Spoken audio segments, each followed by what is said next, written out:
Brian and Tarasa Hurley will be one of 6 sessions during the lab in Dallas on August 29th. They'll be showing exactly how they've been using deep research to enhance their human-centric experience with their real estate team. They are leveraging AI not only to replace some of their busy work, but also enhance their deeply personal and human-first service. So during their session at the lab, they'll walk through real life examples of how they're using AI to streamline some of their most time consuming and painful parts of their process without losing their personal touch. So Brian and Teresa, we're so excited to have you at the lab, and thank you for taking some time to share a sneak peek of what you'll be showcasing at the lab. Let's dive into the first question of what inspired you to start creating these solutions. What was the problem or problems that you were experiencing?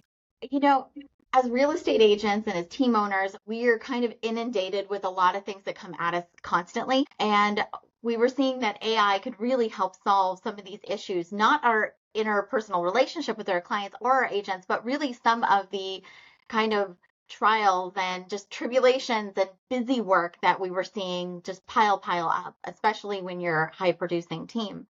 So some of these tools just really made it easier for us to spend more time doing what we needed to do, which was being in front of our clients instead of being stuck at our computers doing busy work. Yeah, and I love that you're going to be sharing 3 or 4 real life examples. So what were some of the solutions you and Brian built together? It's so funny because when Brian and I work together, it's kind of, I come up with a problem and I'm like, this is horrible. How do we fix this? And then he has his brilliant moment. He's just like, give me a minute, let me code something. So he came up with these really great tools. So one of them, I guess the first one we'll start with is property valuation. Our area, which is Pittsburgh, has some of the highest stock of houses that are extremely old. Our housing stock can range something from a house from like the it's to a house that was just built down the street, and they are not comparable. So doing home evaluations through automated means can be very, very difficult in our area and a lot of times very incorrect. So Brian built a tool to help with that. Bryce? Yeah, so I'll echo it is very difficult in our market. There was just an article that came out that mentioned that whole oldness of our housing stock. But it goes beyond that. If you're on the East Coast or in an older state, you often have problems where you have these zip codes that are really small. You have municipalities that do not map very well to the zip codes. And that also makes these automated algorithms, whether it's Zillow, HomeBot, whatever, they're often very inaccurate for these things. And we also have a lot of really unique properties. We might have a 100, 150-year-old property in the city, or we might have a farm off somewhere that's actually only like half an hour away. And these things are so different that we often have a very difficult time valuing things.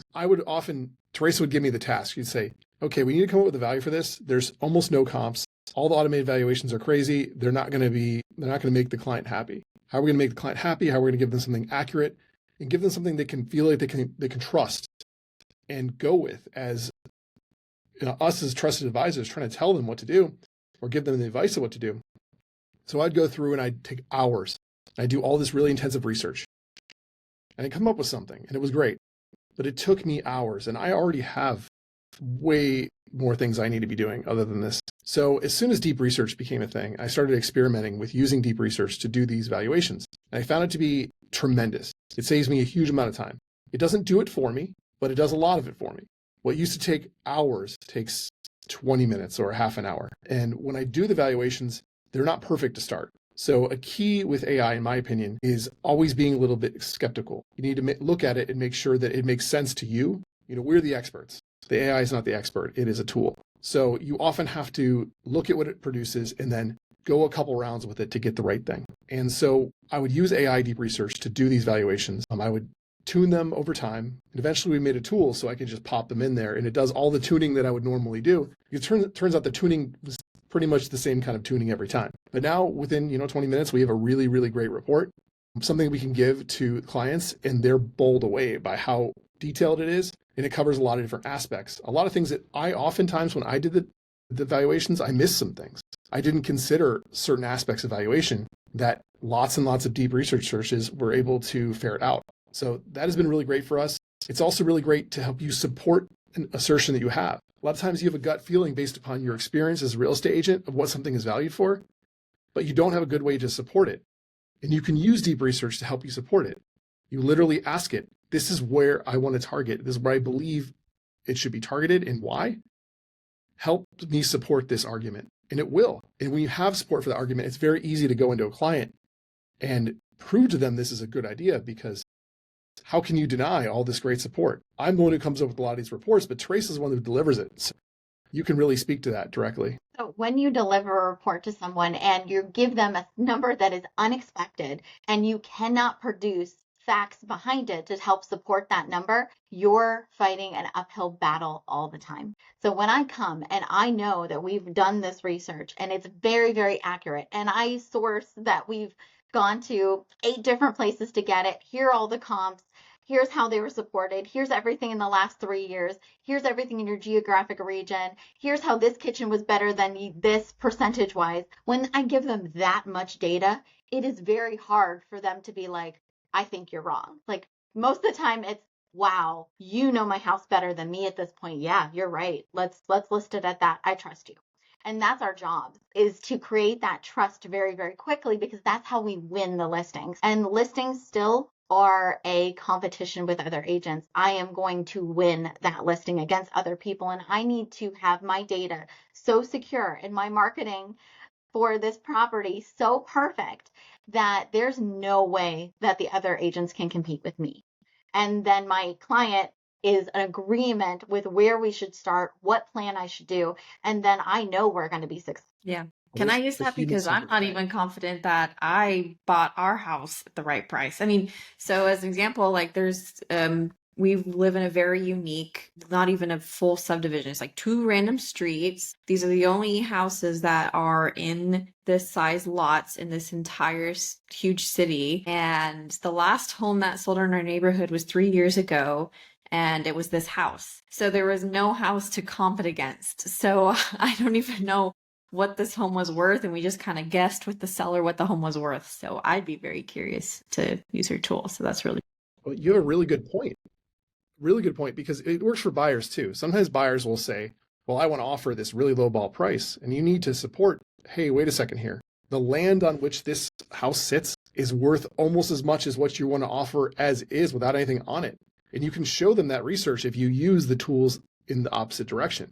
But it's key to use the feedback from the clients. And this is the human-centric approach. So what Teresa will typically do when she's doing a listing appointment, or even when she's talking to the buyer, she will get information from them, the really detailed information about what they care about or what they think they have. So if they have a house they really love that they're selling, there's some unique aspect that they think is the best, and they want to tell you all about it, or they want to tell you all about all the things they replaced recently, whatever. That information we feed into the deep research. So if someone thinks really highly of their house, they really care about something custom that they did, we make sure that that is addressed in the report, because they care about it so much. When they see that we cared about it too, it really makes them trust us much more. Like, hey, we actually listen to them. So this doesn't look generic. And that's one downside of this report, is that it's very textual, but one upside is it's very tailored. It isn't some generic thing that you just popped out of a tool. They perceive that you wrote it by yourself and did all the research. And when they read it, it comes off that way, because how could this be automated? It literally comes from your discussions with them. A great example. I had someone who I just did a listing presentation for, and I got it. But he's a tennis court in his backyard. That's uncommon. But not only is that uncommon, it's not an apples to apples. Like, he's like, I paid $70,000 for this tennis court. Well, that's awesome, but it does not resell at $70,000. It resales for about $45,000. So when I can show that in the report, not only did I talk about it because it's important to him, but I showed him that isn't an apples to apples comparison with reselling it now. We're going to get about $45,000 of that $70,000 that he invested. But because I can show it, I'm much more trustworthy for him being in agreement of, yeah, I guess that makes sense. You're right. It wouldn't be an apples to apples. I guess this price is correct. It makes it easier for me to do my job too. Nobody wants to list a house that is $200,000 over what the comps say it is. That means we have a sign in the front yard that sits there forever that looks terrible. And then people call you, hey, what's going on with your listing? That one must really have something wrong. It's like, maybe it doesn't have anything wrong. But the fact is, if it stays on the market a certain amount of times, it stigmatizes. So we want properties that are hot, that move quickly, because A, it makes us look good. B, it makes our clients happy. And we want to deliver the fact that they've had this great experience. Nobody wants to have their house listed for 7 months. I mean, we might be going back towards a market like that, but nobody is coming to you with the expectation of, great, I'm going to sell this house next year. No, they're coming to you because they're like, I'm trusting you to get this job done. I know you're going to be sharing two or three other examples. I don't want you to give away everything, but give me one other use case or solution that you built from a problem that you had. I've got a great example because I've got this example. It's probably going to hit me today. So we built a tool that helps us identify what in an inspection report is the necessary things and what things are not as necessary. As first-time home buyers, a lot of people get that inspection report and it is packed. It is page after page after page of this is what is wrong with this house, and it scares people. It's not presented in a way that makes them feel warm and fuzzy about this house that they just chose to buy. So we built a tool to help analyze how bad this inspection report actually is. And for the most part, it comes back with a report that says, it's not that bad. We can manage this. We just need to look at these 3 things that we need to ask for repairs or something like that. But it summarizes it into a much more digestible chunk for our buyers so that they're not scared off so easily. Brian, you want to talk about that? Yeah, sure. So a lot of that will include a table of here are the major items and here's what they would cost, because people have a really crazy idea in their head of what things cost. They heard about a roof going bad and needing replaced and it cost $30,000. Roofs don't cost $30,000 in most people's houses. Here. They cost $30,000 for a gigantic house. They don't cost $30,000 for the average house in an area. But people don't know that. What they know is what they heard. You know, a friend or a friend of a friend had this happen and it was a huge disaster. Or they have to replace all the windows in the house and it costs this huge amount of money. So a lot of times we just need to show them what reality is and give them a really good number of what to expect. And once they know what to expect, instead of having this crazy idea in their head that they don't have any real knowledge or background to justify, they realize, oh, it's actually not that bad. There's sometimes you have issues that prop up and you might have 10 pages of things and they're all really just tiny little things that you send a plumber in there, an electrician in there, and a couple $100 later, they're all done. So those kinds of things don't scare people in reality when they understand that that's what's going to happen. A lot of these things will be fixed before they even move in. So by being, it's a client-centric, a human-centric thing. We're trying to make sure that people feel comfortable, they feel supported, and they're given accurate data. And we don't want to scare them. Inspectors' jobs are to find everything, and they want to give these big, huge, detailed reports. But people are not experts in everything. And that's, I think the thing we always need to remember is that if Teresa's a real estate agent and she's talking about real estate to somebody, there's a lot of jargon. And jargon isn't understood by a lot of people. And the same thing in my industry with doing software development. When I'm talking to someone who's not in my field, there's a lot of jargon, and we need to be cognizant of talking to people where they're at in the language that they're used to hearing. And that's what these tools are for. And they're all based upon prompts that anyone can use. We just decided to make them into tools because we use them enough that it's annoying to have to type in the prompt every time and try to tweak it. So we made it a little bit more streamlined. Example, this was my buyer, Jessica. They had been looking for like 6 months for a house, and they wanted a very specific area. So they got this, we put a house under contract. We got the inspection report and they immediately like freaked out. They're like, oh my gosh, everything's wrong with this house. We can't buy this. Like, this is terrible. So we use this tool to be able to identify the things that are important, the things that are not important, the things that are just maintenance items. And then we calculated based off of, it's like, okay, this house at this price range in this area that you really wanted, it is unlikely we're only going to see a house like this in your price range come up about 4 more times in the next 6 months. Do you want to wait for those next 4 to come up, or do you want to make this one work? And that was what turned it right there. They were like, oh, never mind, we really want to be here. We'll make this work. And that sometimes that's how you have to turn it around and explain it to people. It's like, not only does it say what things are important on this house and what things are not important, but it's like, what's the likelihood of finding this house again in your price range with this kind of square footage? And I think that was one of the awesome things that they saw that immediately made them switch their tune. It's like, yeah, we don't want to wait anymore.